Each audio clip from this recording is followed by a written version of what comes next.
In this video, I will show how to using a Trimx convection microwave oven. Hello everyone, এই ভিডিওতে আমি দেখাবো এই micro ওভেনটি কীভাবে পাওয়ার কম বেশি করা শিখবেন। আমরা বিভিন্ন সময়ে বিভিন্ন রকম খাবার এই মাইক্রো ওভেনে তৈরি করে থাকি।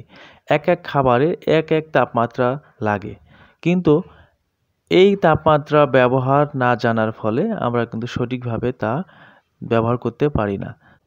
আজ আমি এই ভিডিওতে দেখাবো কিভাবে আপনারা সহজে এই মাইক্রো ওভেনে পাওয়ার কম বেশি করবেন। হ্যাঁ, আপনি যদি আমাদের চ্যানেলে নতুন হয়ে থাকেন অবশ্যই চ্যানেলটিকে সাবস্ক্রাইব করে বেল আইকনটি বাজিয়ে রাখুন। আর আপনি যদি ইতিমধ্যে সাবস্ক্রাইব করে থাকেন থ্যাংক ইউ সো মাচ। এখানে স্ক্রিনে দেখতে পাচ্ছেন মাইক্রোওয়েভ পাওয়ার লেভেল বাটনটি রয়েছে। এই বাটনটি বিভিন্ন পাওয়ার আপনি কম বেশি করতে পারেন।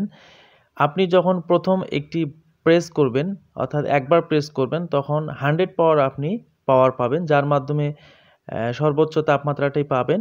এভাবে আপনি যে খাবারগুলোতে খুবই তাপমাত্রা দরকার, পাওয়ার দরকার, সেই ক্ষেত্রে কিন্তু এই বাটনে একবার প্রেস করে 100% পাওয়ারটির মাধ্যমে আপনি সেই খাবারগুলো দ্রুত তৈরি করতে পারেন।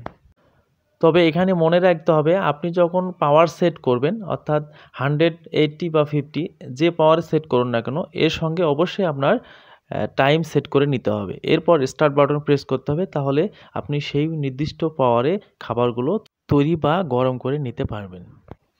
একই নিয়মে এই মাইক্রোওয়েভ পাওয়ার লেভেল বাটনটিতে আপনি যখন দ্বিতীয়বার প্রেস করবেন তখন 90% পাওয়ার পাবেন, যার মাধ্যমে এই 90 পাওয়ারে খাবারগুলো আপনি গরম বা তৈরি করতে পারেন।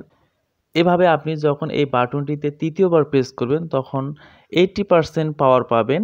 এরপর যখন চতুর্থবার প্রেস করবেন 70% পাওয়ার পাবেন। পঞ্চমবার প্রেস করলে 60%, এরপর 50, 40%, 30%, 20%, 10%।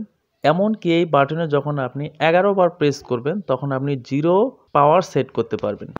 এইভাবে কিন্তু আপনি খুব সহজে এই মাইক্রো ওভেনে হাই থেকে লো এবং লো থেকে হাই পাওয়ারে সেট করে নিয়ে খাবারগুলো কিন্তু খুব সহজে তৈরি বা গরম করে নিতে পারেন। এই মাইক্রো ওভেনে কীভাবে ডিগ্রি সেট করতে হয়, টাইম সেট করতে হয় এবং ডিফ্রস্টিং কীভাবে সেট করতে হয়, কনভেকশন মোড কীভাবে সেট করতে হয়, এই ধরনের বিভিন্ন ব্যবহার সম্পর্কিত ভিডিও আমাদের চ্যানেলে রয়েছে। সেই ভিডিওগুলো দেখার জন্য অবশ্যই চ্যানেলে ভিজিট করবেন। আর এই ভিডিওটি যদি ভালো লাগে অবশ্যই একটি লাইক দিবেন। আর এই ধরনের ভিডিওগুলো নিয়মিত পাওয়ার জন্য অবশ্যই চ্যানেলটিকে সাবস্ক্রাইব করে বেল আইকনটি বাজিয়ে রাখুন, তাহলে নতুন নতুন ভিডিওগুলো আপলোড করার সঙ্গে আপনি নোটিফিকেশন পেয়ে যাবেন এবং সবার আগে আপনি দেখতে পারবেন।